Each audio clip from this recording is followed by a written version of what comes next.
بسم اللہ الرحمن الرحیم۔ مرد کی پسلی سے عورت کو بنا کے اللہ تعالیٰ نے مرد کو اپنی اس حکمت کا اشارہ دیا کہ میں نے اس عورت کی تخلیق فرشتوں کی لائی مٹی سے نہیں کی، میں نے اسے تمہارے جسم کے حصے سے اس لیے نکالا کہ عورت کا تقدس اور پردہ قائم رہے۔ فرشتوں کو بھی خبر نہ ہونے پائے کہ زمین کی لائی ہوئی کس مٹی سے عورت کی تخلیق ہوئی، یعنی عورت کے تقدس کی حد تو دیکھیے کہ فرشتوں سے بھی اس کی بناوٹ کا پردہ لازمی قرار دیا گیا، اور پہلی عورت اس مرد کی پسلی سے نکلی جس کی وہ منقوہ کہلائیں۔ اب بات آتی ہے پسلی کی، عورت پسلی سے ہی کیوں نکلی؟ کیا عورت کا ٹیڑھا پن وہیں سے ملا؟ نہیں، یہاں بھی حکمت سے خالی بات نہیں ہے۔ انسانی جسم میں دل اور بہت سے نازک حصے پسلی کے پیچھے چھپے ہوئے ہیں، یعنی پسلی ایک ڈھال ہے ان نازک حصوں کے لیے۔ تو اللہ پاک نے عورت کو پسلی سے نکال کے یہ نہیں بتایا کہ عورت میں ٹیڑھا پن ہے، بلکہ اس عورت کو پسلی کی تخلیق کر کے یہ بات سمجھا دی کہ اس عورت وقت پڑنے پر ڈھال بھی بن سکتی ہے۔ حضور پاک صلی اللہ علیہ وآلہ وسلم صحابہ کی محفل میں جلوہ فرماتے ہیں کہ ایک شخص حاضر ہوا اور عرض کرنے لگا، یا رسول اللہ صلی اللہ علیہ وآلہ وسلم، کوئی ایسا مومن بھی ہے جو جہنم میں رہے گا؟ حضور پاک صلی اللہ علیہ وآلہ وسلم فرمانے لگے، ہاں، ایک شخص ایسا ہوگا جو جہنم کی گہرائی میں 1000 سال رہے گا اور مسلسل اونچی آواز میں پکارتا رہے گا، یا حنان یا منان۔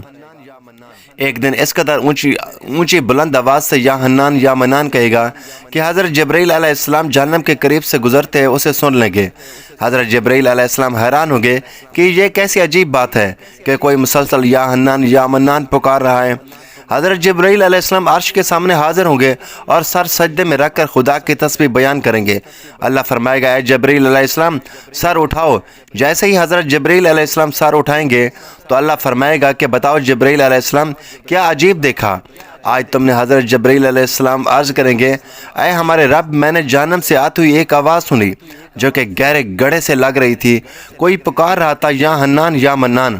اللہ فرمائے گا، اے جبرائیل علیہ السلام، جہنم کے دروغ کے مالک کے پاس جاؤ اور اسے کہو کہ جو بندہ یا حنان یا منان کی صدا لگا رہا ہے اسے جہنم سے نکال کر تمہارے حوالے کر دے، پھر اسے میرے پاس لے آؤ۔ حضرت جبرائیل علیہ السلام جہنم کے دروازے پر تشریف لے جائیں گے اور دروازے پر دستک دیں گے۔ مالک باہر آئیں گے، حضرت جبرائیل علیہ السلام انہیں اللہ پاک کا حکم سنائیں گے۔ حکم سن کر مالک جہنم کے اندر جائیں گے۔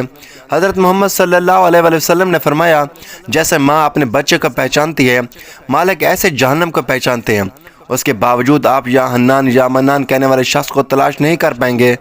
باہر تشریف لائیں گے، حضرت جبرائیل علیہ السلام سے عرض کریں گے، اے جبرائیل، جہنم نے گہرا سانس لیا ہے، اس لیے کوئی پتہ نہیں چل رہا ہے کون سی چیز پتھر ہے، کون سی چیز لوہا، اور کون انسان ہے، اس کی پہچان نہیں ہو رہی۔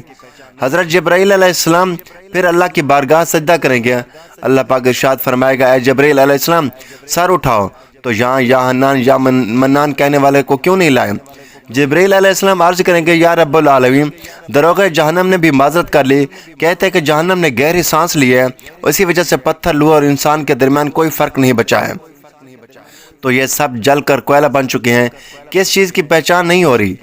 اللہ فرمائے گا، جبرائیل مالک سے کہو میرا بندہ جہنم کے فلاں گڑھے میں فلاں کونے میں اس حالت میں پڑا ہوا ہے۔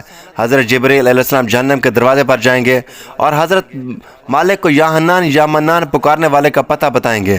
حضرت مالک جہنم کے اندر جائیں گے اور دیکھیں گے ایک شخص، اس کے پاؤں اس کی پیشانی کے ساتھ اور اس کے ہاتھ گردن کے ساتھ بندھے ہوئے ہیں، اور جہنم کے سانپ بچھو اس کے ساتھ لپٹے ہوئے ہیں۔ مالک اس کی زنجیر توڑ دیں گے اور جہنم سے نکال کر حضرت جبرائیل علیہ السلام کے حوالے کر دیں گے۔ حضرت جبرائیل علیہ السلام اسے عرش الہی کے سامنے لے کر حاضر ہوں گے، سر سجدے میں رکھیں گے۔ اللہ پاک فرمائے گا، جبرائیل علیہ السلام سر اٹھاؤ۔ جبرائیل علیہ السلام سر اٹھائیں گے۔ اللہ پاک اس بندے سے فرمائے گا، اے بندے، کیا میں نے تیری بہترین تخلیق نہیں کی؟ کیا میں نے تیری طرف رسول نہیں بھیجے تھے؟ کیا میرے رسول نے تمہیں میری کتاب نہیں سنائی تھی؟ یا میرے رسول نے تمہیں نیکی کا حکم نہیں دیا تھا؟ کیا تجھے برائی سے منع نہیں کیا تھا؟ وہ بندہ ساری باتوں کا مانے گا، اقرار کرے گا، یا اللہ، تو نے میری بہت اعلیٰ تخلیق فرمائی، تیرے رسول بھی تشریف لائے اور انہوں نے تیرے احکام بھی سنائے۔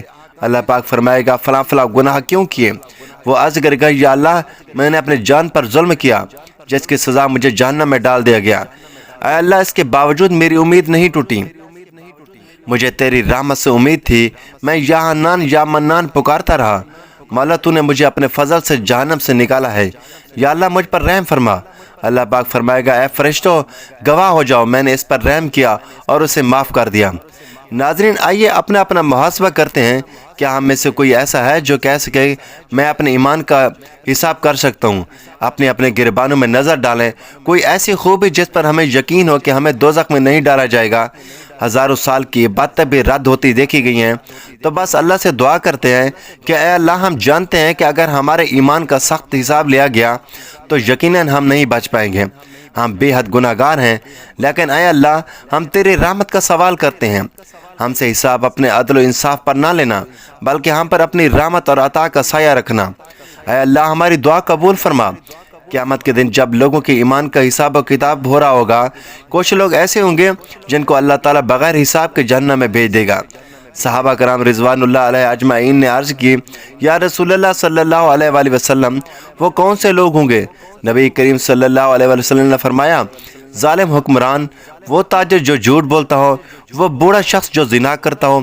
نبی کریم صلی اللہ علیہ وآلہ وسلم نے فرمایا، جس شخص میں یہ تین عادات پائی جائیں وہ جاہل ہے، جو سننے سے پہلے جواب دینا شروع کر دیتا ہے، آپ کو سمجھنے سے پہلے ہی جھگڑا شروع کر دیتا ہے، علم نہ رکھنے کے باوجود فیصلے شروع کر دیتا ہے۔ اللہ پاک ہم سب کو نیک عمل کرنے کی توفیق عطا فرمائے، آمین۔ ناظرین، یہ تھی ہماری آج کی ویڈیو۔ اچھی لگی تو ویڈیو کو لائک کریں، شیئر کریں، چینل کو سبسکرائب کریں تاکہ ہر آنے والی اس طرح کی معلوماتی ویڈیو سب سے پہلے آپ تک پہنچیں۔ تو ناظرین، اگلی ویڈیو میں پھر ملیں گے۔ اللہ حافظ۔